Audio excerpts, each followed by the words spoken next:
प्यारे दोस्तों, आज के इस वीडियो के माध्यम से बहुत बड़ी अपडेट बताने के लिए एक बार फिर से इस वीडियो में आपके साथ जुड़ चुका हूं।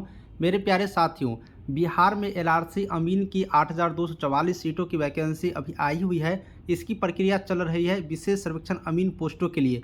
तो दोस्तों, इस विशेष सर्वेक्षण अमीन पोस्टों में बहुत प्रकार की एकदम धांधली का बातें आ रही है, फर्जीवाड़ा की बातें सामने आ रही है किसी किसी के द्वारा। तो हमने सोचा कि आप लोगों को पहले ही सतर्क कर दूं, जिससे कि बाद में नहीं कहिएगा कि यूट्यूबर भैया आपने तो बताया ही नहीं कि ऐसा भी होता है। नई नोटिस जारी हुआ है, ऑफिशियल नोटिस, सबको खुश हो जाना है बिल्कुल रूप से, और सभी के पास इस वीडियो को भेज दीजिए, जिससे कि उनका भी कान में अगर तेल लेके सोया हुआ है तो कान में से तेल निकल करके सामने सबको सुनाई देगा और आंख से दिखाई देना शुरू करेगा। चलिए ऑफिशियल नोटिस पर चलते हैं और जानकारी को हम दिखाते हैं। तो मेरे प्यारे साथियों, हम आपको ये दिखाना चाहते हैं इस नोटिस के माध्यम से, जो कि देख सकते हो, राजस्व एवं भूमि सुधार विभाग, भू अभिलेख एवं परिमाप निदेशालय की तरफ से, बिहार सरकार की तरफ से ये नोटिस जारी किए गए हैं। दोस्तों, ये जो नोटिस है उन फर्जीवाड़े कैंडिडेटों के लिए है जिन्होंने डॉक्यूमेंट खरीदने की यहाँ पर बातें सोची थी और खरीद के इसने यहाँ पर अपलोड कर दिया है या किसी भी तरीक़ा से फर्जीवाड़ा किया है।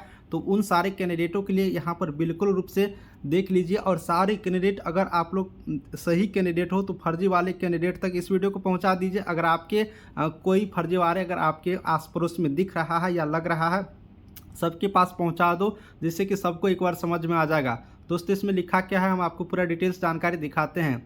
बिहार विशेष सर्वेक्षण एवं बंदोबस्त कार्यक्रम के अंतर्गत विशेष सर्वेक्षण अमीन के संविदा पद पर विशेष सर्वेक्षण अमीन के नियोजन करते हुए भू अभिलेख एवं परिमाप निदेशालय बिहार पटना द्वारा विभिन्न तिथियों में निर्गत योगदान स्वीकृति सह पदस्थापन आदेश से विभिन्न बंदोबस्त कार्यालय में पदस्थापित किया गया।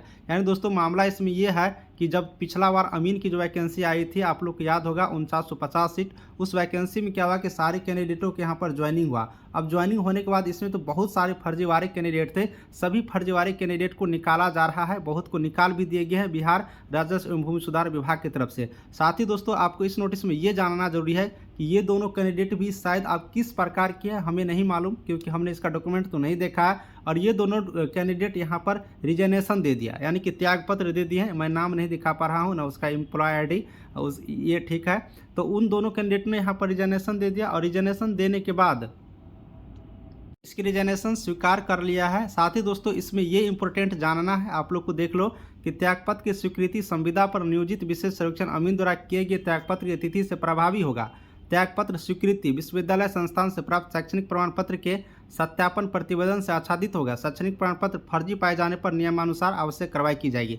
यानी मैं ये कहना चाह रहा हूँ कि ये तो नौकरी कर लिए, नौकरी करने के बाद इस डेट में इसने रिजाइनेशन दे दिया, यहाँ पर त्याग दे दिए, लेकिन त्याग तो यहाँ पर स्वीकार हो गया, इनका रिजाइनेशन हो गया, लेकिन डिपार्टमेंट यह कह रहा है कि आपका त्यागपत्र स्वीकृत हो गया, आप यहाँ पर रिजाइनेशन दे चुके हो, लेकिन आपका डॉक्यूमेंट यहाँ पर जो शैक्षणिक प्रमाण पत्र है वो चेकिंग हो रहा है, सत्यापन हो रहा है। अगर आपका डॉक्यूमेंट बाद में भी अगर फर्जी पकड़ाया गया, आप रिजनेशन दे चुके हैं लेकिन डॉक्यूमेंट चेकिंग में है, अगर बाद में भी आपका फर्जी पकड़ाया जाएगा तो आप पे नियमानुसार कार्रवाई किया जाएगा, और आपका जो भी यहाँ पर पेमेंट दिए रहेंगे वो भी पेमेंट आपसे वापस कर ले जाएंगे। नियमानुसार कार्रवाई में ये मूल रूप से होते हैं। यानी आपको कहने का मतलब मैं ये बता रहा था कि अगर आप लोग बाद में भी पकड़ाते हो, रिजनेशन दे भी देते हो, और आप लोग बाद में डॉक्यूमेंट फर्जी पकड़ा जाते हो, तो आपको जितना भी पेमेंट मिला रहेगा या आप पर जो भी उचित कार्रवाई होगा वो सारी कार्रवाई किए जाएंगे।